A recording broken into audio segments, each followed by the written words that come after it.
গতকাল বিদ্যুৎ মন্ত্রী যে ঘোষণা প্রদান করেছেন বিদ্যুতের ভর্তুকি প্রদানের ক্ষেত্রে সরকারের নৈতিকতা নিয়ে প্রশ্ন দেখা দিচ্ছে। কিছুদিন আগে এই বিদ্যুৎ মন্ত্রী বলেছেন যে বিদ্যুৎ মাশুল বৃদ্ধি বা বিদ্যুতের চার্জ বসানো এটা রেগুলেটরি কমিশনের দায়িত্ব। বিদ্যুৎ দপ্তর এই ব্যাপারে কোনো দায়িত্ব নিতে চাননি, উনি দায়িত্ব এড়িয়েছেন। বর্তমানে সারা রাজ্য জুড়ে যখন এই বিদ্যুৎ মাশুল বৃদ্ধি নিয়ে গণ আন্দোলনের রূপ নিয়েছে, বিদ্যুৎ চার্জ প্রত্যাহারের দাবিতে রাজনৈতিক দলগুলি, বিশেষ করে ভারতীয় জাতীয় কংগ্রেস, বিগত 4 মাস ব্যাপী আমরা এই বিষয়ে কথা বলেছি, সরকারকে বিবেচনা করার কথা বলেছি। সরকার দায়িত্ব নেননি।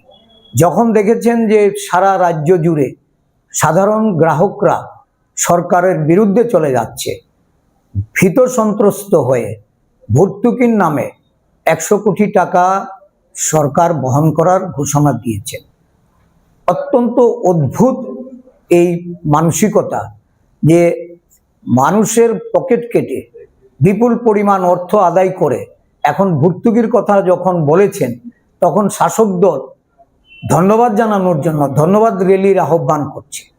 এটা মানুষকে নানাভাবে তাদের যে মূল দাবি, তার দাবি থেকে নিজেদের ভীত সন্ত্রস্ত হয়ে এই দাবি পূরণের আশ্বাস প্রদান করে সরকার যখন এই ঘোষণা দেন, আমরা বলতে পারছি না 189 কোটি টাকা যেখানে এর জন্য প্রয়োজন, সেখানে 100 কোটি টাকা ভর্তুকি, তাহলে এই 89 কোটি টাকার কি হবে?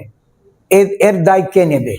তাহলে মূল কথা হয়েছে যে এটা কিভাবে বাস্তবায়ন হবে, তার পদ্ধতি কি, ভর্তুকি কে পাবে, কি উপায়ে পাবে, এগুলি যতক্ষণ অবধি সরকারের দিক থেকে পরিষ্কার না হচ্ছে ততক্ষণ অবধি আমাদের পক্ষে সঠিকভাবে তার মূল্যায়ন করা বা ব্যাখ্যা দেওয়া বা এই বিষয়ে কথা বলা আমার মনে হয় এটা উচিত হবে না।